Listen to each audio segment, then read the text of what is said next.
Obviously last week was a pretty good week for us. Getting a couple wins, one against a top 10 opponent, and really, really playing well over at Penn State. I thought we played very well on the road there. But this week, looms with Indiana, ranked number 2 in the nation right now. They are undefeated at home and have won, I think 12 straight, I believe. So obviously a very, very good basketball team. They've done a really good job replenishing themselves because they lost a lot last year. They got Grace Berger back, though, for a 5th year, which helped them. Chloe Moore McNeil is really made a jump from sophomore to junior year. She's made a great jump. But then you got you got transfer Sydney Parrish transferring from Oregon, which is a big get for them. She was Miss Indiana basketball and just a tremendous three-point shooter, a tremendous player all around. So she's a handful. And then they have a freshman from Israel that's played on the Israel national team, Yarden Garzan, and she is a very, very good basketball player and plays much more mature than her freshman season just because she's played in international basketball so much and played against older players over and over and over again. Mackenzie Holmes, obviously, her and Monica are 2 of the best posts in the United States, and that's a great matchup.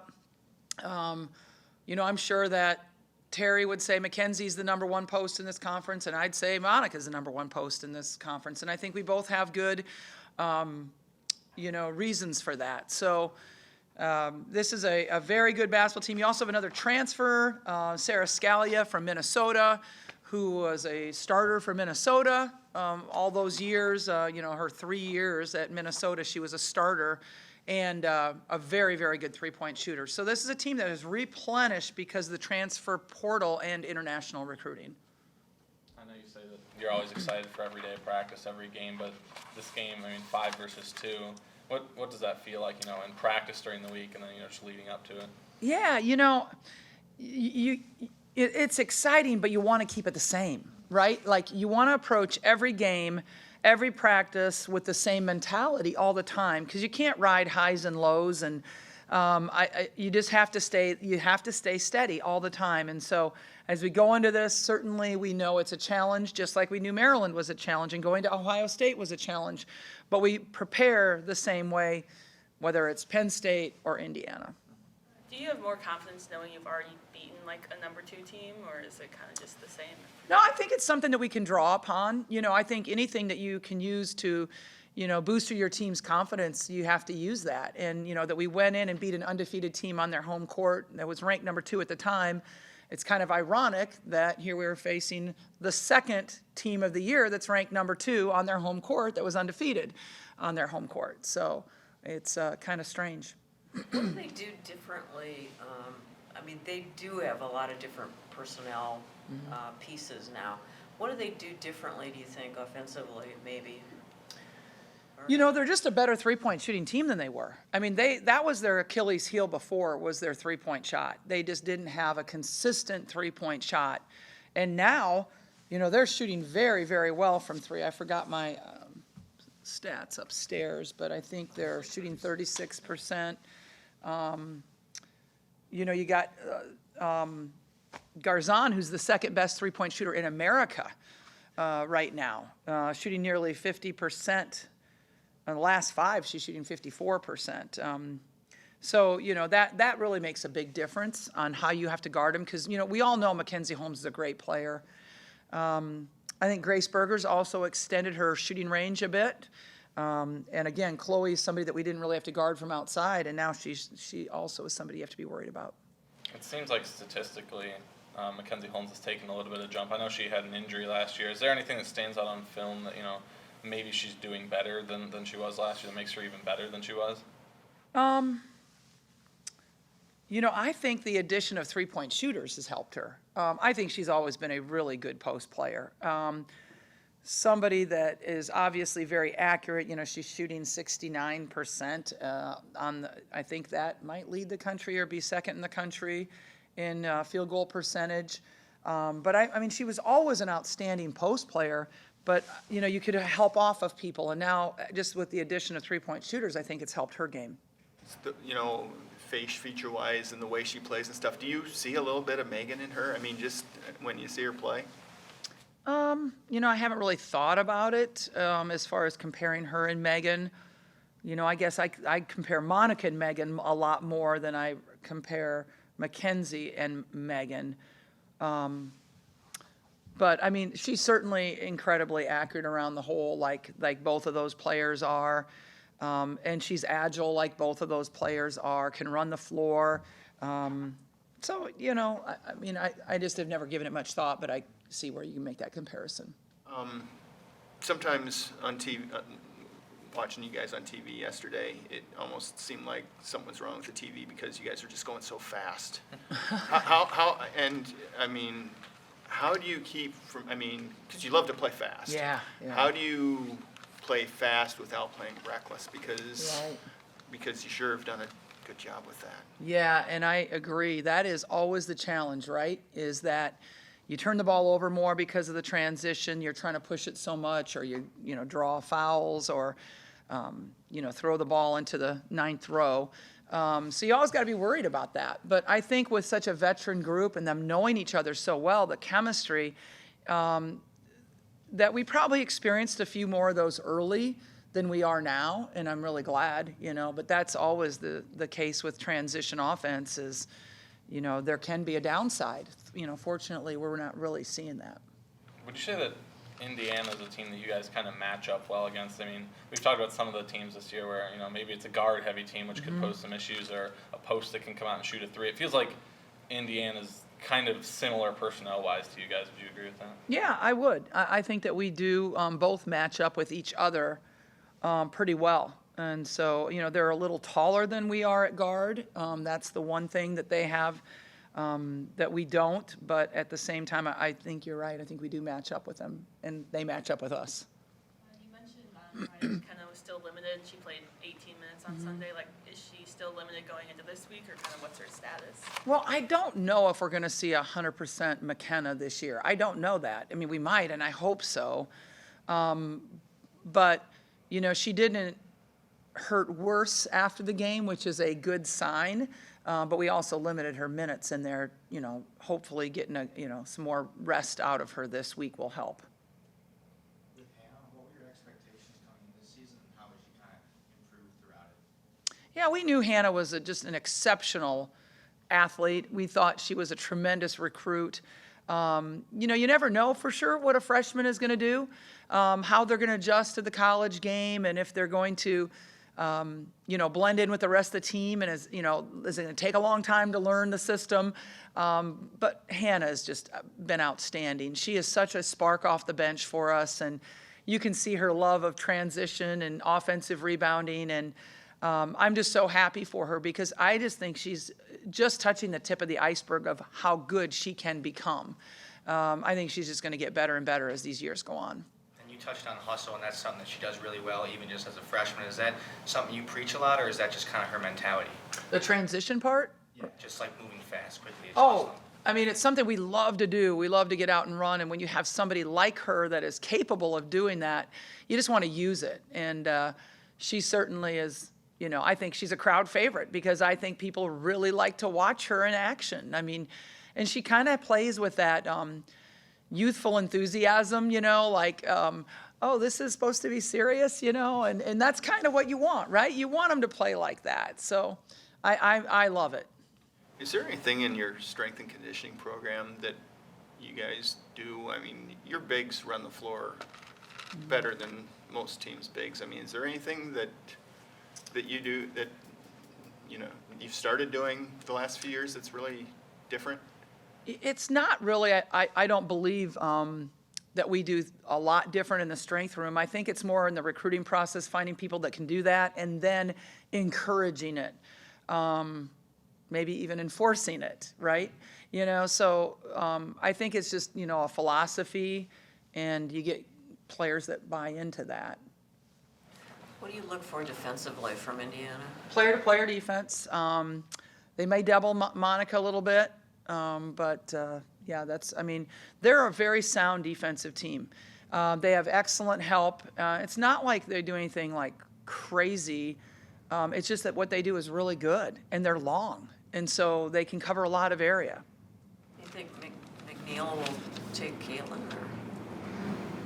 Yes, I do. Yeah. When it comes down to a game like this where, we just talked about the team, the personnel is pretty similar, they're a pretty good defensive team, you guys are a good offensive team. Does it just kind of feel like a game where it's going to come down to who makes, the least mistakes and things like that? That's probably a good point, Kyle. It really does. And who can handle the environment? Because I understand it's sold out. So it's going to be an amazing environment. Just like when we play them here, we're sold out. It's going to be an amazing environment. So I think who can handle that the best, probably who can stay out of foul trouble, right? Those are crucial things. And you don't have a whole lot of control going into it. So you really have to focus on, okay, let's communicate really well. Let's not get rattled by this environment.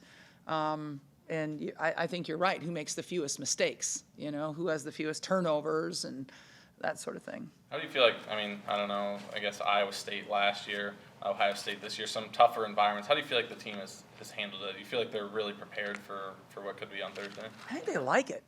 I really do. I think they enjoy it. I think they have gotten used to kind of playing in a loud environment here in Carver. The hostile environment, people yelling at you and stuff. Sometimes I think Caitlin, it can bring out the best in her. So, it might not be a bad thing. All righty, guys. Thank you. Well, I'll just say one more Hannah Stolke story. I just thought it was really cool when Robert and Becca Gallery were here. Robert had Hannah's jersey on. Now, did Becca wear that number 2? Was she a 45 also? I thought she was 54, but we'd have to look up and Yeah. see. I can't remember. Yeah, I wondered about if that was part of it too. So. Yeah, no, it was, he told me he loves Hannah Stolke, and he got his picture taken with her. I mean, that's pretty cool, right? Here's a guy going into the Hall of Fame. Not bad.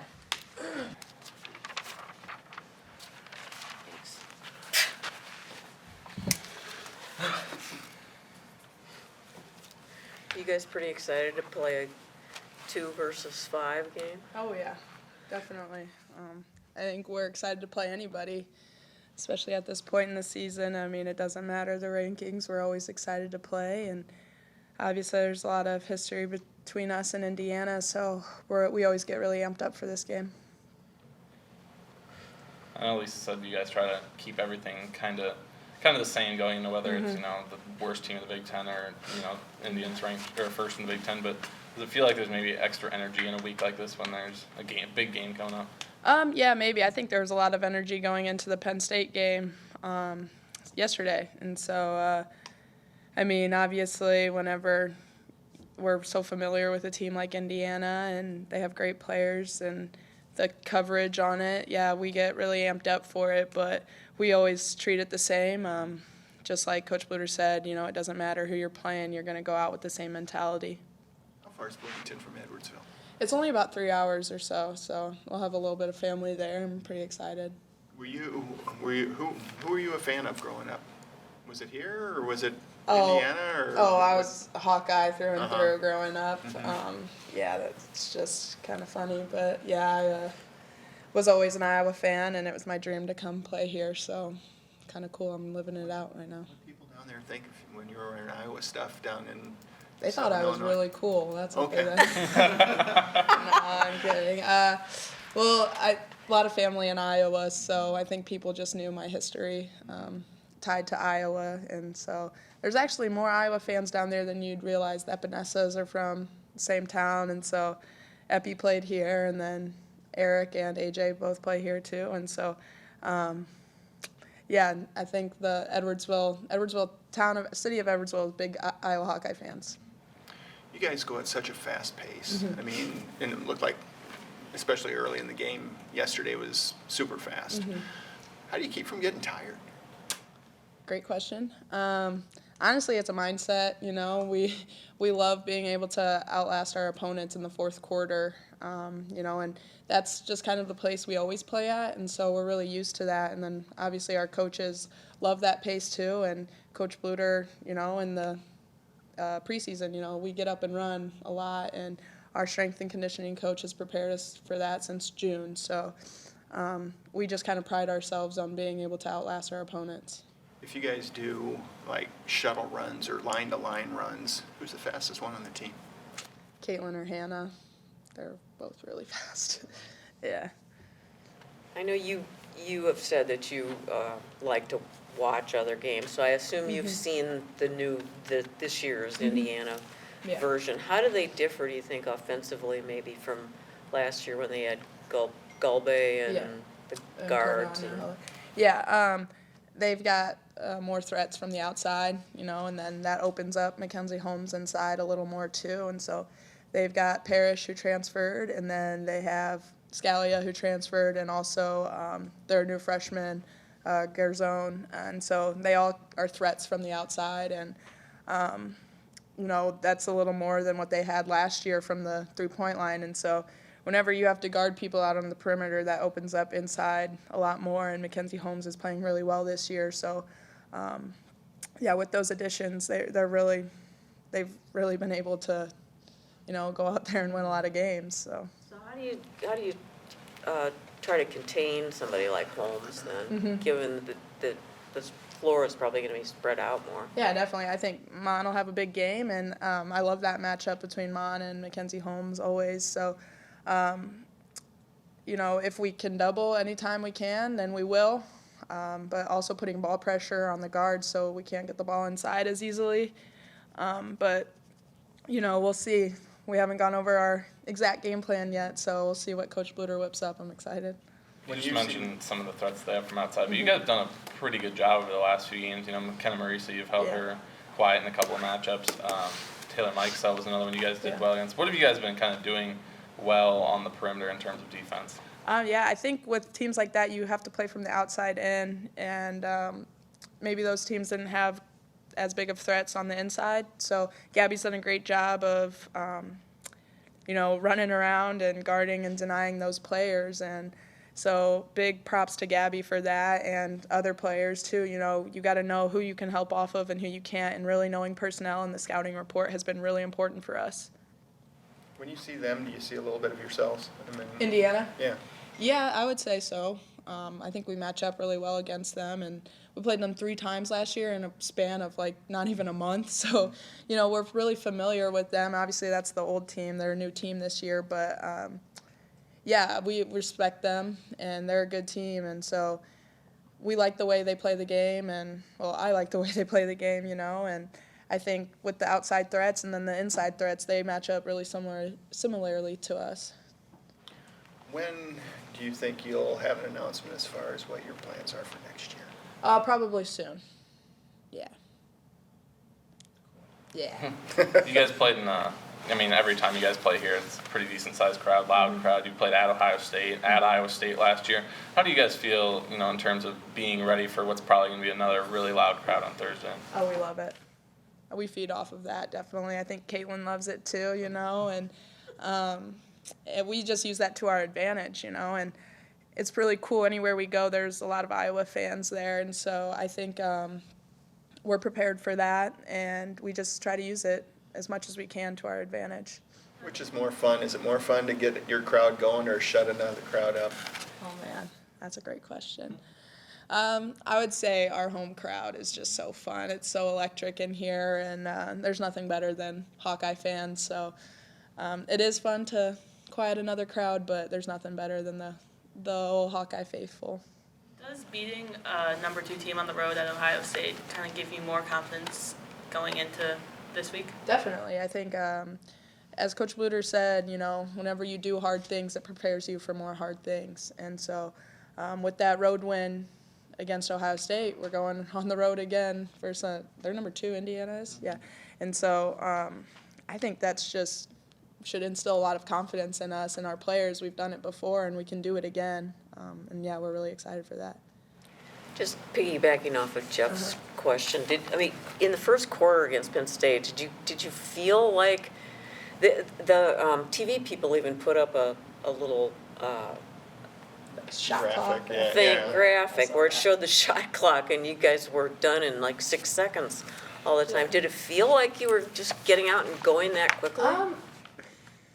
Honestly, it's funny that you asked that because my brother asked the same thing. He was like, "Were you tired?" And I was like, "Honestly, I didn't even notice." I think just what we do a good job of is reading the defense, and whenever we push, that's our best offense. We get stops, box out, get the rebound, and push. That's our best offense, and Coach Bluder always emphasizes that to us. And so if we have something in transition, we're going to take it. And we were getting things in transition, and so we just took what our first best shot was, and that was what we like to do in transition. Alrighty, guys, thank you. Thank you. Thanks, Kate.